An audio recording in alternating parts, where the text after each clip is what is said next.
আমি কুষ্টিয়া সরকারি কলেজ থেকে আসছি অনার্স ফাইনাল ইয়ারে এক বিষয়ের ফেলের কারণে।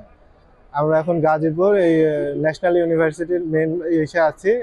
আমরা বিগত অনার্স লাইফটা 4 বছরের হয়, সেখানে আমাদেরকে করোনার কারণে, সেশন জটের কারণে, আবার রাজনৈতিক যে পালাবদল হলো বাংলাদেশে, সেই কারণে আমরা বিগত আরো 3 বছর আমাদের লস গেছে। প্রায় 7 বছর ধরে আমরা 4 বছরের কোর্স করতেছি। এখন শেষ ইয়ারে আমরা যারা সব সাবজেক্টে ভালো রেজাল্ট করে বের হয়ে আসতে পেরেছি, এই একটা ফাইনাল ইয়ারে একটা সাবজেক্টে কিভাবে আমরা ফেল আসছি। যে আমাদের পরীক্ষা ভালো হয়েছে, আমরা পরীক্ষা ভালো দেওয়ার পরেও ফেল আসছে। আমরা ভেবেছি যে কোনো সমস্যার কারণে আসতেই পারে, আমরা আবার খাতা চ্যালেঞ্জ করেছি, তারপরেও এই খাতা চ্যালেঞ্জের ফলাফল আমাদের পক্ষে আসেনি। সেই জন্য আমরা এখানে অবস্থান করতেছি যে আমাদের হয় খাতা দেখাতে হবে যে আমাদের খাতায় আসলেই কিছু লেখা নাই, আমরা পাশ করার যোগ্য না।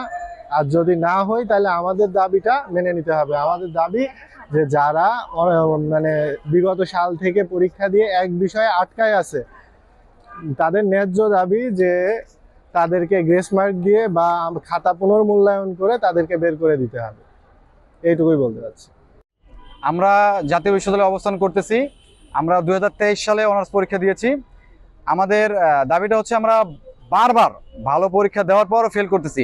16, 17, 17, 18, 18, 19 এবং 19, 20 এরা প্রচুর পরিমাণে ফেল করতেছে। আমরা কনফিডেন্টলি বলতে পারি যে আমরা ভালো পরীক্ষা দিয়েছি। ভালো পরীক্ষা দেওয়ার পরে আমরা আবার 1200 টাকা দিয়ে বোর্ড চ্যালেঞ্জ করেছি, কিন্তু সেই বোর্ড চ্যালেঞ্জেও আমাদের রেজাল্ট কোনো পরিবর্তন হচ্ছে না। আমরা যেখানে সবগুলো সাবজেক্টে A+, B+, C+ সব সাবজেক্টে ভালো, সেখানে একটা সাবজেক্টে আমরা ফেল করতেছি। আমরা মাননীয় ভিসি স্যারের কাছে বিগত সময় এই বিষয়গুলো সমাধানের জন্য মোটামুটি 15 থেকে 20 বার এসেছিলাম। যদিও জাতীয় বিশ্ববিদ্যালয় কর্তৃপক্ষ থেকে আমাদের বলেছিল যে আমাদের 2023 সালের অনার্স পরীক্ষার্থীদের জন্য এই বিষয়টা তারা দেখবে।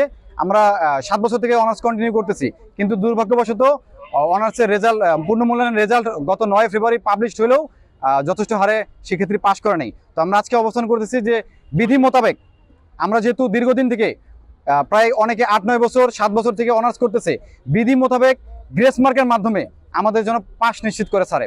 আমরা ভিসি স্যারের কাছে সবসময় এই অনুরোধটা করব, আমরা করোনা মহামারী, ডেঙ্গু, জুলাই বিপ্লব সহ বিভিন্ন বিষয় ফেস করে আমরা অনার্স শেষ করতে যাচ্ছি।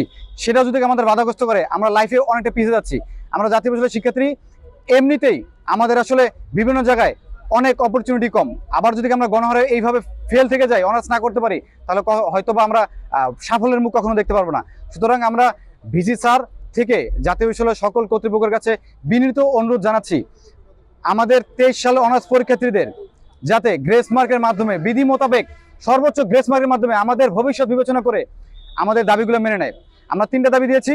একটা হচ্ছে বিধি মোতাবেক সর্বোচ্চ গ্রেস মার্ক প্রদান, আমি ভালো পরীক্ষা দিয়েছি, আমার খাতা দেখার স্বাধীনতা আমাকে দেওয়া, এবং মাস্টার্স 19 ফেব্রুয়ারি পর্যন্ত আবেদন, আমি যেন মাস্টার্সে পড়তে পারি, আমার একাডেমিক জীবনটা আমি যেন কন্টিনিউ করতে পারি, সেটার জন্য দ্রুত রেজাল্টটা পাবলিশ করার জন্য, এটার জন্য আজকে আমরা এসেছি। ধন্যবাদ।